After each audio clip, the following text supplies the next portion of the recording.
ko ene afoforo enkae na akampom asoyasene ayede premtube kaseboy ebramo na ye ka mu se DSTV channel 360 kaseboy etwa egus na de bedimu akotene bi enie Mashimedwa fie echiame akasa ede ato Ghana fo nyina nim se traditional dresses no yemomodien se betumi ahye bi yenam saa ye no so ebeboa ama yentade Ghana ntade no yetumi abohu dawuro ama agidin ewo ama hodo so sansumpo ena oswafo hwe ensase ene efom agudie so wonum ahyase ama eye apieti explosion no wo ye eho enhwehwemu adehia wonum ewo Kwame eno ewo shai osudoko mansini mu ewo tema akoso mokwa no so womo chese ensupa womo benom no eho ayeden ede ama womo a enye asabgetwa sanso ena yenya ntiese Boris Johnson watutu nsemisa dodo no a Boris Johnson watutu nsemisa dodo no a ede amane no enam se lockdown ni mu no efumso dodo no a ekoso anampo embre bi wo no mu a wonum ebu so breakdown bi ekokoso on man enhyeda enkoye abusafo wei ene ensembia ebi eka ho na editie na edihwe ena yaso ne so a yede ebremu ewo UTV so ewo enkran abeka janshi Midday ede Afia Adutwumwaa Morosa Afia kasebo no emu ensam enie ena no mrahwedwafo abra wo si giraye ewo yi 11 no eho no mentimi wasi ekoye adwuma mekɔ wiase wonum de bɔni wɔ mrahwedwafia na wo mokwa na nyasem getua we ma Ghana fo dodo no edi won ho ya ma Ghana mpanyifo bi nso ede wano tum se de atwa ye na mpodi ekosi mrahwedwafia no se be so na ensefata na sese ye na ntie se edom kuma ene edom kase ne nyina no wonum agye tum se suban a wo mu ye nadi mrahwedwafia no ankwankotwa ye se de won sada won sayemu na wo pa acho na no ena edom kuma wo mrahwedwafia no won ba no dani wonunyamfo hari na idusu wodi atodwa se ekobase wo mu sigina ye na entiase enye adwuma afanu ni nyina no ewo se sebe wo mu di obuo eye adwuma na pepepe ye ekoso na no ena edom kase nso ba no dani onunyamfo oseche mensa bonsunso ejina edom kuma ne kase nyina anemu apaga na fo nyina chodi atodwa se subanfo no sabi ebi ensibie. We should endeavor to resolve these matters with civility and decorum. So I assure you, Mr. Speaker, I do not think that it should get rancorous or acrimonious, even result in fiscal exchanges. That is unbecoming of us as members of Parliament, and I'm not sure our children and the Ghanaian young people want to learn that this is what happens in the Parliament of Ghana. So we all endeavor, Mr. Speaker, to restrain our colleagues. So colleagues, be guided. Let Parliament remain a forum where right and wrong are debated and right prevails, not partisanship. When we debate between the right and the wrongs, we should endeavor to coalesce around what is right in the Ghanaian people's interest and not what is partisan. But this must remain a forum for debate. So, Mr. Speaker, what happened was ugly. It was ugly. And many people, civil society, I'm sure you have been engaged, the Christian Council, the National Peace Council, have all engaged in order to call leadership to moderate the conduct of our members. Let's maintain the honor and dignity of honorable members of Parliament, even as we endeavor to preserve and ensure respect for the Constitution and the standing orders of Parliament. It shouldn't get to that ugliness, Mr. Speaker. And, Mr. Speaker, I should engage even the Christian Council and other church groups who have all engaged, asking for peace. And Mr. Speaker, through you, we will have to convey to the Ghanaian people that this Parliament will not lose focus of its primary and onerous obligation to the Ghanaian people, and that we will exercise that mandate with candor dignity and honor of one another. In the affairs of humankind, it is a society improvement norm to reflect on one's life cyclically to improve upon performance. We adjourned on rather acrimonious circumstances on December 20th, 2021, after we had held 33 meetings within a 9-week period. Speaker, and admitting that the conduct of members of Parliament on the days leading up to when we adjourned was inappropriate, I think the better thing to do is to once again apologize to the good people of this country for the conduct that members put up in this House. Speaker, I agree with the minority leader that this is a house of debate, and we debate from informed positions, from the knowledge that we've acquired. This is the space that we provide ourselves to engage ourselves in brain power and not the display of brawn.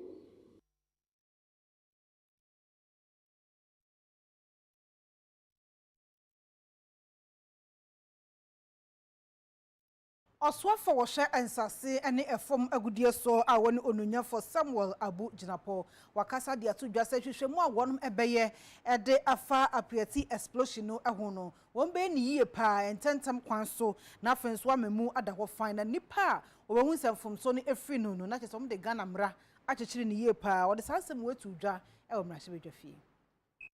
The events took place on the 20th of this month, Thursday, and immediately the president was chairing a cabinet meeting, but he stepped out to begin the initial coordination of government efforts. And as many of us have seen, relief items were sent almost immediately. The following day, the vice president led a high-powered government delegation made up of the ministers of lands and natural resources, interior, and information to commensurate with the victims and the people of Apieti. Thereafter, we have taken some very far-reaching steps by suspending the operations of Maxam Company Limited, which is the company at the center of the manufacture of these explosives, as well as Jezidek Ghana Limited, which is the company which was responsible for the transportation of the explosives. We have also interdicted the Chief Inspector of Mines so that investigations which are being conducted will be credible and will be done in accordance with the highest standards of integrity. Government is fully on top of this matter. Government is fully on top of this situation, and the president has made a commitment, and the commitment is that government is going to mobilize all the resources to support the victims and, more importantly, to reconstruct the Apieti community and build a modern community for the people of Apieti. And indeed, today, on the instructions of President Akufo-Addo, I inaugurated a 5-member committee to oversee the Apieti Support Fund.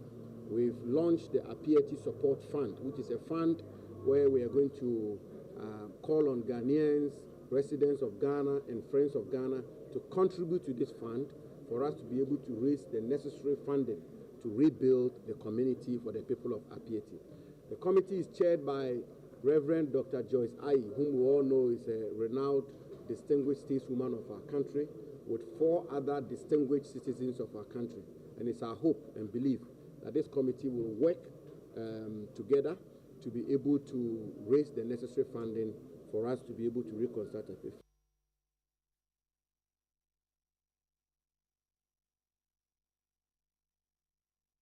Adishia wonum efa Apieti explosion ni mu ehwe wonum enkwa no edom kuma ene kase a wonum wonum so bedwafie wonum anu akobenkom ama wabusuanfo nyina yakọ na no ena edom kase no wonum ba no dani ononyamfo chemensa bonsu ejina ne nkrofo anemu ema won ya waprepe ne nyina se wo ho ento ntem ye obuni be se speed recovery wa ma wonum ebi wagina so dia to mrahye badwafo nyinanim se won hyaase na wokeka wonsa empe asitsrem yedie niam bi emfa enkoboa won a wakwa ahokyere mu ewo apiati kronu emu sanso eno no nyafo haruna edusu nso kasa de to abanim se ne die madade asi wo hu ni se eye national emergency se beye na emwa bi esafata bia no obetumi ede akodom adehye no animanimu ya. As representatives of the people, I share the opinion expressed by the minority leader that we must find time to console and condole with the residents and citizens of Afia in the Western region.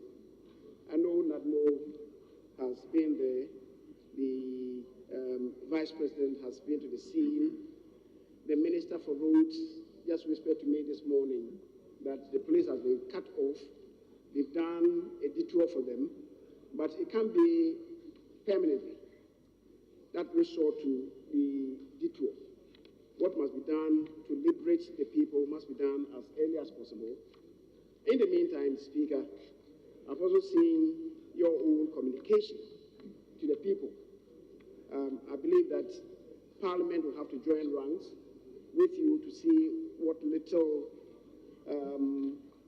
assistance that Parliament, apart from the expression of empathy, could extend to the distressed community at Afia. Vice President and ministers have been there. Some support have been extended. Some premature decisions have even been taken, even whilst investigation is yet to commence on the matter. We want to convey our hearty condolences to those who lost their lives and to pray for the good health of those who are recovering and to pray on government to deal with this as a national emergency and mobilize appropriate resources, not promises, for the people of Afia, especially their immediate resettlement for the restoration of deserved livelihood for the people there. When we travel there, we would also know the state of roads in that area that they also go through. Mrashibe dwani Emma Adakru abato mpesua so a wone governs Kwame Agboza wakasa dia to dwa say yi levia ya ka hwe kira aban wa no ho se na hwo odi nti wonti a chinchina atwa so ogitum no wose sa aban nim no bo ne ho musuo ekogitum pe ebenya nsunsuanso bone ewo nema bebre so ewo memu titru sa odi hyempo efrimu na de ne kwato mochira wose sika obetua eye mochiri fees no kwa no ne bo be ye dempa no nti aban enye ahweye ewo ho na no achi enatena na ayele mensa a oyo so afa be de chira hwa pomode so nso de tu dwa se amanfo nhwe na onjai amanyosam no na wonji yi levy no entum na emeye mra. But the principle of taxation is say your bibi na unya profit and now we na taxi me send you be school fees. That is not an income. That is to solve a problem. Me send you be sika say on for hospital bill. Want to mean catch me say mean only hospital bill no ebi edi mau. Kafra obi kra ewu odi cost odi omodi no mortuary. And I miss send you almost say muko fa to hospital. Obi kapa catch me say me fa sa mortuary sika no be mau. I didn't then win. And we are not anti-tax at all, but the principle of taxation, there's a problem with it. When you look at the relationship, kasa equate cost of living on. I mean, both of the side, you be free. So even when the leaders go and come back, you could share with them. Now, says, and about times, one better say, we share, and we all expect on the floor of Parliament, you know. Now, and call Susa and see. I feel say ya kwa ya be I rade e de nyina ye kwa ache ye no e be hwe Ghana for nia ehia won a enye ye party e bia wo be pass bibia na party afre wo say de be mamu ngintum na mo nye obi on popular and I say ma we nkoso ne hu say we enye dwuma no e me say e be hwe na ye yi ni fi wo na ya ma ile bi ya e be pass ye nhwe ne wo mu ne nkeka ho na yɛn paase na ɛma yɛ ho ntɔyɛ ntɔkwa ne ɛnyɛma ɛba yɛ no it's unfortunate. So NDC for what say ma yɛn fa 11 but they should show us another way able to generate is our money. One can change. They be as a banner pedo or a two beer Obama Obia with be indirectly. They be also to petrol. But petroleum taxes and what also the government can't do it anymore. So now this is another innovative way aban ozaba Obama Ghana ni biara with your two nibi. Open since America say actually all businesses it's been done online. Shops are closing. Why should that we close the shop because we're there? So we market online now. People will buy. One what on them what on online. One what on cars what on online. So what on online them now? Won't you to be on farm banning? So we store and I be a banner close one store. No one but here 1,000 from a GR and will be stored. But in the store be a renew will be a way. So a ban of business when he knows your money. Even when here there, a ban also this innovative way. Ozaba Ubiara will contribute to quota in terms of the yabe mind. Nsɛm dodoɔ aban ɛka yansa na yɛde tumi hyɛ ne nsa a wɔka sɛ from taxation to production na afei abɛdane from taxation to taxation to taxation to taxation no ɛno na ama nipa dodoɔ no ase ne aban yɛ no ɛmfa ne kwan so akɔyɛ sɛ deɛ wo breach with social contract wo sɛ de bia yɛkɔ aprɔ ne yɛ campaign a nsɛm a yɛka nyina no ɛyɛ social contract a yɛ ne timamofo nyinaa nya na saa social contract no sɛ nipa abɔmɔden ti wasɛm wɔ asopɛ ne yɛkɔ ne yɛkɔto so aba ɛna nipa ne hwɛ anim sɛ saa contract no a wosi wodi bɛyɛ adwuma no nyame adom na wo ba wodi bɛyɛ adwuma ba wo ba na nneɛma ɛyɛ opposite saa no a ɛno no ɛna ɛha adwen enti me deɛ megye de sɛ ɛyɛ Ghana for dodoɔ no ano wɔn sentiment ɛne yɛ carry out ɛwɔ parliament enti yɛhwɛ anim sɛ nimanim ha yi ano yɛbɛbɔ mmɔden na 11 deɛ yɛde ato nkyɛn na yɛahwɛ other sources of revenue.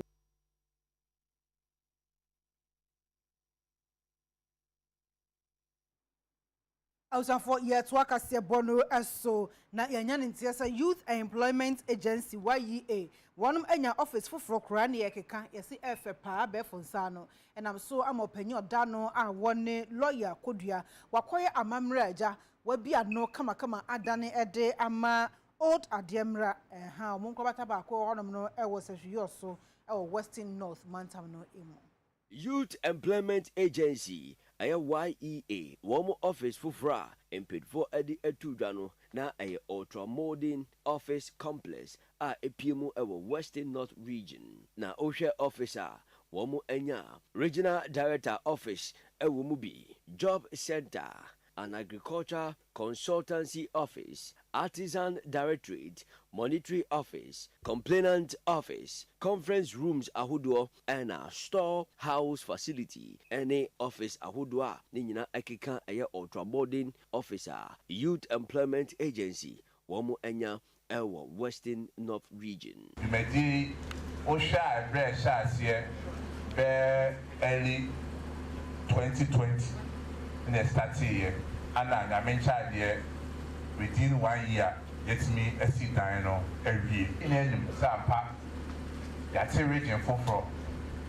Now, it's a region for so a man swear to Donna, so as of baby, a swear ever. Some man to me at Titi, now why ye, the officer ban. We did just say, a man I swear, a member Western North, or maybe officers no. Ebeboa amamrantie ene maba so etimenya adwuma e Western North aha National Youth Employment Agency penifo say any car no obeda contractor e wo se ene se yam pese ye beka se ya beye na yeja ho na sebi ye ntimi anhwe so ye papa minister say ye ben kan se penifo ye hwe se dan no e be hwe ni yi baby Mrashibedwafie chairman a one right honorable Aban Babin wakasa de ato mrashibedwafo nyina anim say Ghana amamre ne amane no won sha se enje ho na wo mo hu dawuro na kwa ba ko befa so aye ne se ye ntade a ye hye African wear no ya wo mo hwe enhye bi emra mrashibedwafie Honorable members, this is the Parliament of Ghana. It's a unique made in Ghana product, and we must showcase and market it to the world as a brand. We must create a unique set of values and norms that will give a unique character to our parliament to set it apart from the colonial legacies of the British system. My outfit today,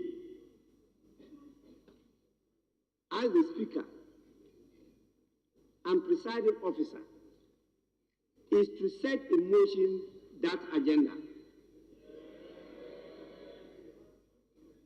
The practice of MPs decently dressed in traditional attire, led by the Speaker, is long, long overdue. Ghanaians accept representation of the people to include representation of the full identity of the Ghanaian. That is the culture, tradition, and more importantly, their dress code. I am glad that this decision accords with some of the propositions of the first president of Ghana, Dr. Kwame Nkrumah, and the other founding members of the Parliament of the First Republic. The dominant dress code of members of the National Assembly of Independent Ghana was native costume. Where we got it wrong, I don't know. The Speaker of the First Parliament, for example, of the First Republic of this country, that is 1960 to 1965, the Right Honorable Joseph Richard Asiedu appreciated and in fact practiced it. We have a lot of followers and supporters in this matter. It is with this I happily invite all of you to wear Ghana, grow Ghana, eat Ghana, brand Ghana, and transform Ghana. From now on, I want to see more members appear in Parliament decently adorned in traditional dress. I actually have taken note long ago of some members in this House who have already practiced it for a long time. I think some members will still need to change from yesteryears. Honorable members, I call on you to dig deep into the wealth of your innate wisdom and to let us do this together in peace, joy, love, and respect for the diversity of cultures, traditions, and way of dressing in the country. All I have to tell the leaders, particularly the whips, definitely led by my good self, to enforce the dress code of being prim, prompt, and decent in your appearance.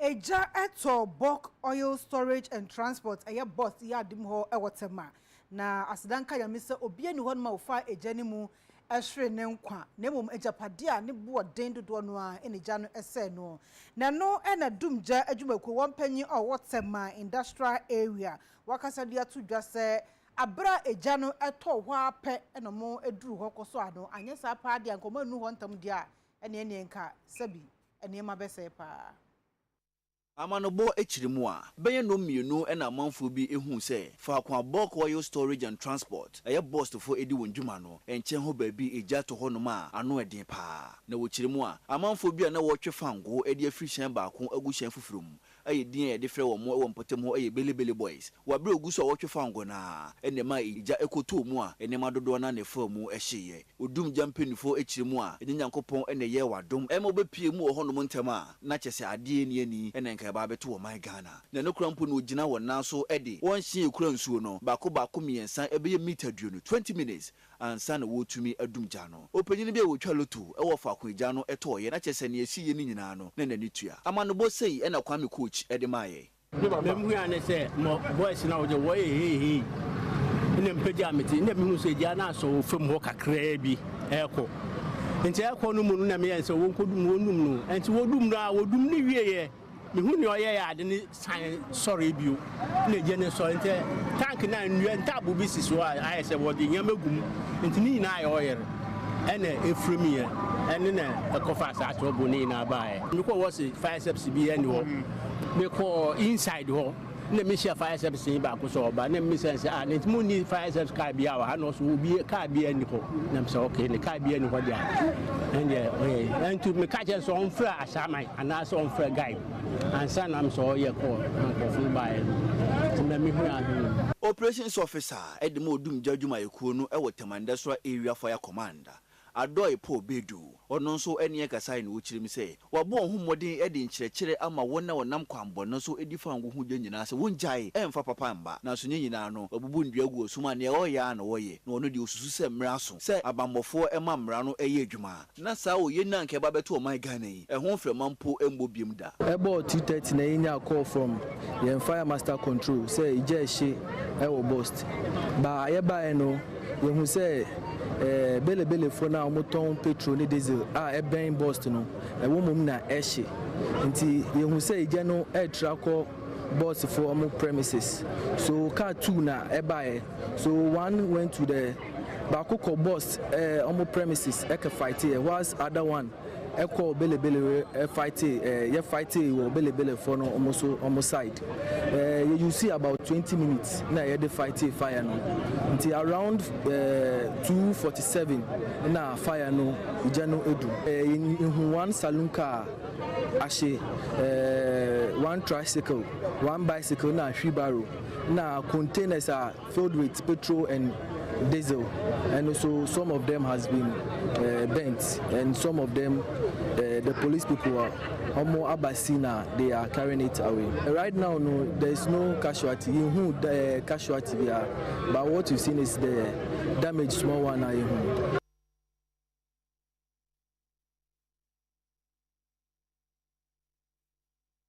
Adwadifo a wonum ewo maame krobo eno ewo kwawu south mensini mu epoe mantam wo so akasa de atodwa se edwa wo mutimu eto ade no enkoyi eno nti de bia no gisi wo so wo niema kofie na ade chi a wasan asoa ede aba edwani mu wasra ban se ne dim wonhwe enko omomwa apesa abanum na boy maame krobo se aha na nduane firi kokuro mu tia ha no abenka na ne mbahwe ye anya sa ye bre apata no edumre nsokura to a ebogu yeso ye hu ba bia ebesegwa na sese o de wutu wani a o be nso ho nyina ase nti ye ha na se osuo twa ye tunsuem wochu haje wontimi nka so wontua o be chia nti se aban wo boya e bada na se ye de ye hia moa ye hia ne se ye ni ba bete enti aban moa ye ne wo ma ye ba bi ne entena ye adwadifo no ye pe ba bi e betena tosifo ne wo ma ye ba bi entena ne ye ntso ne bi edwa no ye pese wo be ye ne wo ye gate tu anoma ye sana ye kwa ne ye so akọ ne ya so aba ne nyina ye obre enti ye mpa ne saa biem wo de gya onso na kronfo abewi akọ enti aban moa ye ne wo ye gate tu anoma ye ya na ye pepepe ye kwa ye timi di bibia agya ho ne ye kọ ye hia se omo ye gate ensi aha no ye kwa ne ya tum me abruwa yi me kwa na me so niama me ntimi na me ba na ma sa soro anema na me de aba enti we de ye panecho ha ya papa omo wa ha papa wo dada mu kura wusuro enti ye pa om ne cho de ye pa opani cho enti wa me ye ade no ma ye we de ye sre no ye de nyame sre no me mra no asi ye de na mu si wa na kronfo awia no mu wia enti ye sre mada Mama ye gate mfanto ano. Mbambrewa. Embassy dwani yamae. Na gate dano a okwa babrewa wo de woni ma beja wo ba no abeton wade. Nti esra ban. Wonhwe na ne nhwe ma me krobo. Amofo ni ntosufo. Yesra omala. Edwa ye edwa bi a ehya ase ebe mfie aduasan ne akire ni. Sa edwa yi ahya ase nyina ayakuafo ene kan ho bo mu se ebe se edwa no. Tie edwa no so no ye to nsa fra ya nkwankwa firi nkurase nyina bae. Mo mu nyina de mo bo abeboae. Tina che edwa yi ayakuafo dwa. Se de tie bia ne se akuafo ne kan ho bo mu a se de mo hu se akuafo ha nya se ketwa. Tina bibia ka se kan ho mo so bibia ye timi so an directly. Te wo mu ana ye de ma asam de no baji mu. Te asam baji a edwa no so beboa. Ama ya yan so ne pemboa se be ya edwa no betu mponti ye ja ma asam no. Asam ne be sisi ya dan kakra ne apata kakra. A je se ye ni ji ye ho asem oboa. Afa do ba mi na jinsem. Sam patai ni edua ya hu ni se ehun de da ho nyina no. Eye avie bia ka kira sam be nyande. O man engineer be hwe ye hwe ni mu ababa pam.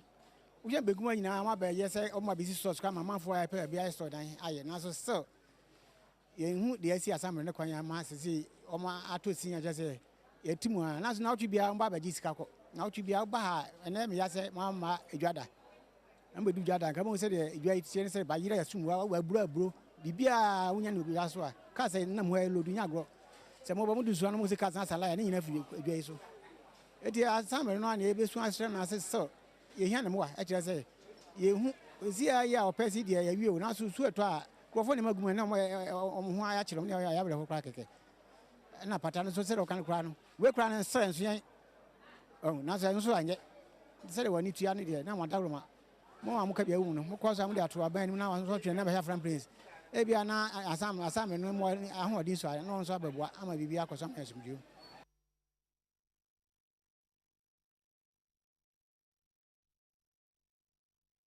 Gan North Municipal Assembly no emu panyufo ene adwadifo a wo moton niema ewo ofanko runabout no so no ahia akasa amantiase ayedwuma se yebeyi wo mu nyina da afri honom edo omo akọ ofanko edwakese ni mu amomakoton niema.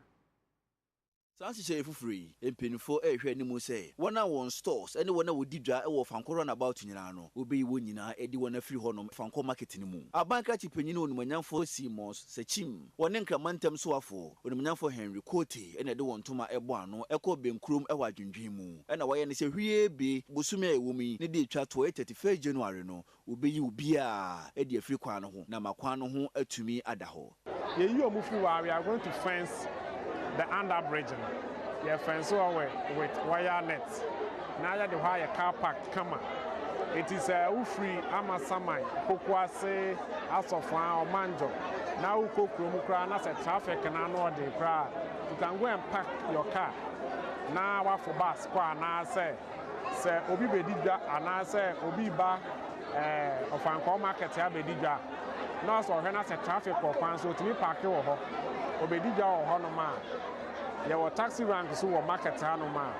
Odi Dwavia, taxi need the number call of Anko, no opportunity car, no the report. Through that, and also assembly no, a bit of revenue. Near the above of Anko runabout and home by near Sunday CC market house. Na banka tipanyini esade to ye nanim se ukopie mu e odwade bia honom na wabon homodin ama wo haw bia adwadefo no ekọ honom anko behia no wadi kan aso ano dada fa ko begu nsuo ene agyanan bia wasi bi e wo honom ama won dada fa ko asabi wo ye fia wadi begu susu no wasiesie bia ye e de ama omo wona wadi won stores ene won containers e ba no susu no fa ko di besi nyina no wadi kan aye honom nsiesie nyina ama won dada e de nkane nyina so akọ honom bambo obehia no susu no obehwe ne wasiesie bi e de ama omo na anadwo da so mu obi amfa akire amba medi won bone. And then the last time we share any of my sad discussion. Now one case I'm going to say, or man case I'm making a superb. Or man case that's why I show me say, now may I do my 31st or Munina Beba. The bar house so now problem 1 or 2 be or market handle. Ya be see hakama. See a washroom, ya any in our mom. Maybe a mother boiler baby, ya any in our mom. Maybe a point, or make it your money man so.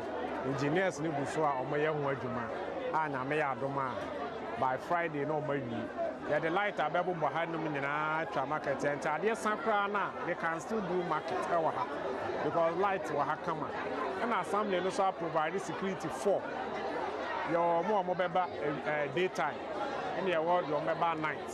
And every day beyond there's a security in the market.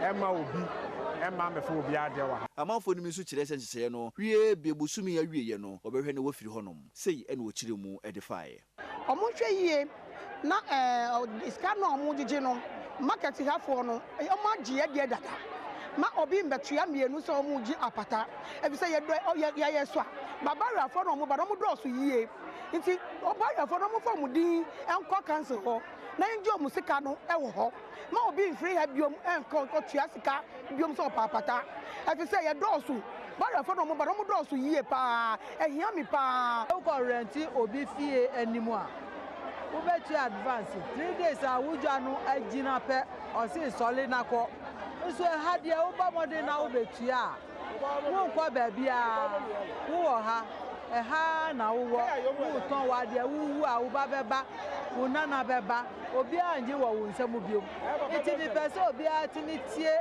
MCE no asɛm na ɔba ha. Mental Health Authority for a workshop will be at the Amansam Trofo and the Ubofo. Nano and a medical director Emma across Psychiatric Hospital. I want Dr. Akwasi Osei Akasadiato and some Trofon the Bofo and him say a busse will bought the road at the Afa Akonfoshe and Apo suicide and Hua. One yahi. Yene and Centre for a bidding guitar home. Ye born ambassador mudi juma pa se o betumi ama enchekere akọ babia obia hunu se adwemo e house in the city na ye hwɛ se baby kakra ihia se nsakraye e de be hia se be nsakran se enne kwana e faso ma adwemo yawo yare no ye bɔ hu dawro se be ya ye ntu edin se edam na obi a na adwemo se obi trimu ka no na mo betumi afura ntoma kakra hwɛ se wo fura ntoma eno boa ye gyanti ase se kasa ye kano ye numa sem etimi enya nsunsanso bebre e wo nipa na adwene eso e matumi kura ekoka nanigye ne nadwene mu apomuden so enti nya santi ase na eno be mi ehunu kore befa so na ye ka asema fa obi o adwemu yare a e be hu kore befa so aka no ni titro nso bio ene se obi a opesa oka na no aduro na odwene kwa firi nsem ya nhwe na ntimi abɔ ho dawro ye nye ka no finchim se dipa kro ofase sa kwan so no odwene kwa firi nsem ana kra sebro fe bekas wa community suicide na no ya nka no ye na ye ma akoye de se ye emra no wato e no kra sa sabra me no kasa de e wo aban mra mu se wo ye wadwe so odwene kwa firi nsem a wato mra nanso ye ni aban edin kita ho mo man kasa nyante ase se obi ye na adwen se odwene kwa firi nsem a se be na e haw e no wo enti nyemra no ato enti yentumi kasa wa community suicide saa so yentumi encheche mo finchim nyesa e magobi nso e kwan mo no so osua ebi journalist na kasa na omo ye report ni ade no e ya ro mo so omo stress and pressure etumi ma ebi omo ye saa nyoma na omo adwemu nda ho e ma omo if you say ye from ha omo kohwe we obi aka ba bi omo na ye be from obi atonsuom obi ka ba obi nyoma na ye omo na ya na ye hu kakranti ye hu se be ya omo ankasa so ye nkyere omo nyoma bi omo betumi aye a omo de be bo omo ho a omo susu de bia everyday bia no be sorry no normal ye fresh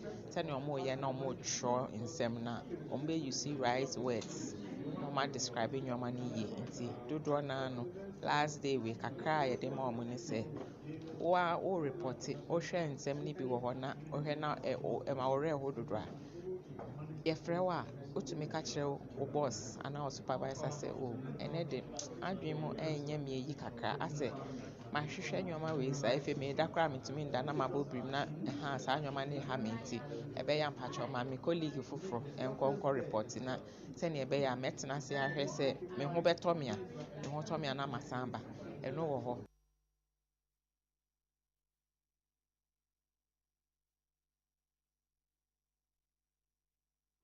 Ablekuma Central Municipal Assembly no ashase e dia hunidie hu kyerɛkyerɛ ema ɔmanfo a wɔn Morosa sukura ɛna afin Suzongo ɛnam so amabra ɔmuduru sabro ni so no sanitation panyufo no bi ɛde to adehye bi anim sɛ wɔn gata sabi efinti emu asino wɔn nsɔre na wɔn nkotim ɛma nsuo ntumi ɛmfɛmu wei ɛkɔdane akyinie ɛwɔ wɔnom ɛne sanitation panyinfoɔ no ɛntɛm a na nya asɛm ketewa mini yo muma cleaning shanye imba bi 10 o'clock no ekole beni nya baba bi beni ekole am bi baba check bi ekole mi mbako nya baba momi no asali nya keshian bi akeshi ka mete sha me clean am shian.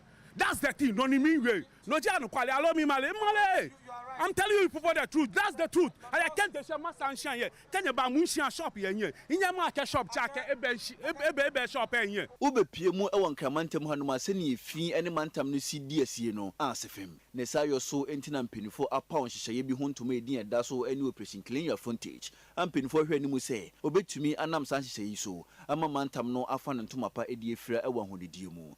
Nisa yo sunti no wa power manfo agumonten so a wode nchiekire ema obi bia se February dey dikan no oba be ye ne nhye ne wahwe se obi abeprapra ne ntwa so nanimu ni nachi na mamantam no mu atumi atewan na wona wo man nchiekire no ekopie mu o baabi etese Russia latabi ekoshi Shukura Zongo fa kwa Great Lamteme School no wo ene ne patamu senko de nchirekire ekwa koma amanfo na nsem kan bi e wo ho no wode ato nanim nanso enhyeseye no anko se na mpenifo epe no nyame nko a na kantakwa no odin ene esie e wo ho bope akebo ayu ehihia be aka meka ayu David nyaka mi ke abote hia me ole alo ole Dabi ke abote shiami ole ake abote alo ole nyobote shiami obote shiami ma bo ha no obote ko shiami dabi obote ko shiami mi ka bwa no kwale nye o ka mi mu ka bwa no kwale no ti anu kwale mi no nya anu wo kefe mi wo ka wo ya anu kwale ma bo bulo naka ma bo bulo naka numo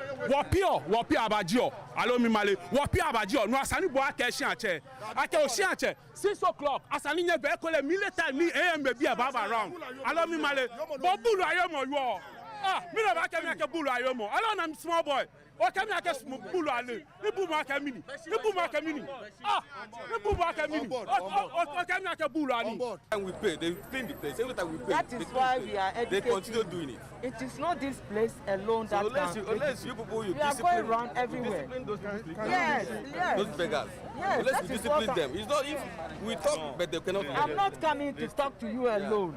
We are talking to everybody so that in the long run it they are not around now. When you come in this so you will clean what you are saying are still I'm coming. So you will clean it. Man. Guys, you baba na be na je shemo. She ate be dan na into a cleaner. Me clean be na mini sani. Me nke ba monasa ma ya na ya jame. E ba bi aje bi na yo e baba. Ba fe boni je baba. Alencha baba na no ne woni ke fe nyo. Na nyinyi akire no abanka chipanyina wono ene wo honom onimonyamfo Maria Makale Amoi edetu yanim se nyinyi akire no obepemre na wasaba encheche ne de wo so wode ma wo mu na ochina bi no bi kotomra na wode ne famra kwa so a wankwanko kase onim ho hwe na eniama ya hu de in fact enye ni super so I think the operation clean your frontage is going to change ebesisa niama bebre if you say most of the people aware said they must clean their frontage as usual. The assemblyman and the assembly should come and do it for them. Then they stay in their houses. But they say our bylaws, I said they must do it.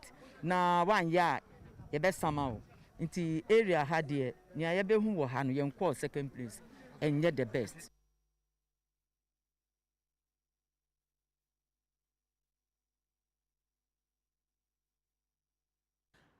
For yet to akase bono so e de akọ amahudo so ensem emu enam COVID-19 yade no entino amama dodo no ano se obi eye dwumadie bi na woto nsa afani padom ama obebo dompem e wa ase bibi se party wedding ne ade na amama dodo no ano wonum esi ano ekwan na se ekọ UK memu a yenya ne ntie se bronya ni mu no e yade a wo prime minister anedi ade Boris Johnson wono no okoto pono anawo ye party bi mekọ wiase ni padom ekogu ase na no eno man ma hwedwafo ne mpanyimfo nka ye akasa tie de ato dwase wo hwe COVID mra a wo ma hye ede ye adwuma ewo eye UK manimu a de Boris Johnson ɛyɛ no etia wɔsi wei ɛyɛ lockdown breaches bebree ɛna kyerɛ sɛ wafom ɛnu nti no wɔn hyɛ da ɛma met apolisifoɔ ɛyɛ investigation na mpɔnhwehwɛmu bi n'ano ɛbnada no ɛnɛ awie ɛna wɔhwɛ kwan sɛ apolisifoɔ nhwehwɛmu a wɔyɛɛ no wɔde ho report ba abɛto dwa ɛnam so ama sɛsɛ deɛ wɔde ato dwa sɛ answer na report no kwa ba abɔnten no wɔn bɛtutu nsɛmisa ahodoɔ questions dodoɔ no a ɛde amane Boris Johnson na wahwɛ anu yi a wɔde ɛbɛba na sɛ report no ɛba na sɛ wɔagya nhwehwɛmu a wɔn ɛyɛɛ no wɔdi fɔ deɛ a anhwɛ a wɔbɛtena fie kakra na mpɔ bɛresign wɔbɛgya n'adwuma no ɛde ato hɔ na sɛ mpanyinfoɔ kasa yɛmfa ne bɔ ne nkyɛn na sɛ yɛntwe n'aso kakra nso deɛ no nso ne nyinaa no ɛyɛ adeɛ a wɔnom ɛbɛsi ho gyinae wɔ abera ɛnɛ awie yi wɔnom ɛde report no ato dwa.